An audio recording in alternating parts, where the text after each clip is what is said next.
Supreme കോടതി chief ജസ്റ്റിസിന് നേരെ കോടതി മുറിക്കുള്ളിൽ അതിക്രമം. അഭിഭാഷകനാണ് ചീഫ് ജസ്റ്റിസിന് നേരെ ഷൂ എറിയാൻ ശ്രമിച്ചത്.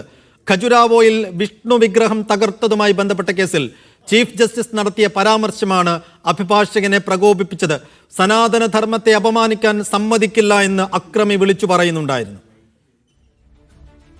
ധനസുമോദ് വിശദാംശങ്ങൾ നൽകും. ധനസുമോദ്, അത്യപൂർവമായ അത്യസാധാരണമായ ഒരു സംഭവമാണ് സുപ്രീം കോടതിയിൽ സംഭവിച്ചത്.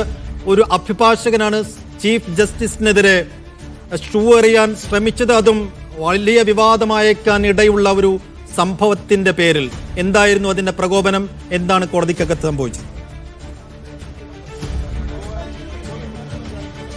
സൈഫുദ്ദീൻ, കോടതി ചരിത്രത്തിൽ ഒരു സമീപകാല കോടതി ചരിത്രത്തിൽ കേട്ടുകേൾവിയില്ലാത്ത സംഭവങ്ങൾക്കാണ് ഇന്ന് 1-ാം നമ്പർ കോടതി സാക്ഷ്യം വഹിച്ചത്. ഈ തരത്തിലുള്ള ഒരു അപമാനം ഹിന്ദു വിഭാഗത്തിന്, സനാതന വിഭാഗത്തിന് ഉണ്ടായിരിക്കുകയാണ്. അതുകൊണ്ട് നേരത്തെ ചീഫ് ജസ്റ്റിസ് നടത്തിയ പരാമർശങ്ങൾ പിൻവലിക്കണം എന്നുള്ളതായിരുന്നു അഭിഭാഷകന്റെ ആവശ്യം. അതായത് നേരത്തെ ഖജുരാവോയിലെ ക്ഷേത്ര സമുച്ചയത്തിനിടയിൽ നൂറ്റാണ്ടുകൾക്ക് മുമ്പ് ഒരു വിഷ്ണു വിഗ്രഹം തകർത്തിരുന്നു. ഈ വിഷ്ണു വിഗ്രഹം പുനഃസ്ഥാപിക്കണം എന്ന ആവശ്യപ്പെട്ട കേസ് നേരത്തെ കഴിഞ്ഞ മാസമായിരുന്നു സുപ്രീം കോടതി ചീഫ് ജസ്റ്റിസ് അത് ഹർജി പരിഗണിക്കാൻ അദ്ദേഹം തയ്യാറായില്ല. മാത്രമല്ല, ഇത്തരത്തിലുള്ള പൊതുതാൽപര്യ ഹർജികൾ ഇങ്ങനെ അതും നൂറ്റാണ്ടുകൾക്ക് മുമ്പ് തകർത്ത കേസുമായി വരരുത് എന്നുള്ളൊരു കാര്യം ചൂണ്ടിക്കാണിച്ചുകൊണ്ടാണ് അദ്ദേഹം പറഞ്ഞത്, നിങ്ങളുടെ ദൈവത്തിനോട് തന്നെ നിങ്ങൾ പ്രാർത്ഥിക്കൂ ഇക്കാര്യത്തിൽ എന്നുള്ള കാര്യം പറഞ്ഞു. ഇതിനുശേഷം സുപ്രീം കോടതിയിൽ നിരവധി അഭിഭാഷകർ ഒരു കൂട്ടമായി ചേർന്ന് തന്നെ ഇക്കാര്യത്തിൽ ഈ തരത്തിലുള്ള ഒരു പരാമർശം പിൻവലിക്കണം എന്ന് ആവശ്യപ്പെട്ട് കത്ത് നൽകിയിരുന്നു. പക്ഷേ പരാമർശം പിൻവലിക്കാൻ ചീഫ് ജസ്റ്റിസ് തയ്യാറായില്ല.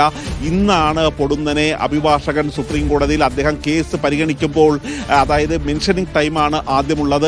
സുപ്രധാനപ്പെട്ട കേസുകൾ പരിഗണിക്കേണ്ട സമയക്രമം നിശ്ചയിക്കുന്ന ഒരു സമയമാണ് ഈ മെൻഷനിങ് ടൈം എന്ന് പറയുന്നത്. ഈ മെൻഷനിങ് ടൈം ഈ കേസ് വീണ്ടും പറയുകയായിരുന്നു. അതിനുശേഷം അദ്ദേഹത്തിന് എറിയാനായി കാലിൽ നിന്നും ഷൂസ് ഊരി എടുക്കുന്ന സമയത്ത് തന്നെ ഇതിൻ്റെ അപകടം മനസ്സിലായ സുരക്ഷാ ജീവനക്കാർ പെട്ടെന്ന് തന്നെ ഈ അഭിഭാഷകനെ പിടിച്ച് കോടതി മുറിക്ക് പുറത്തേക്ക് കൊണ്ടുപോവുകയായിരുന്നു.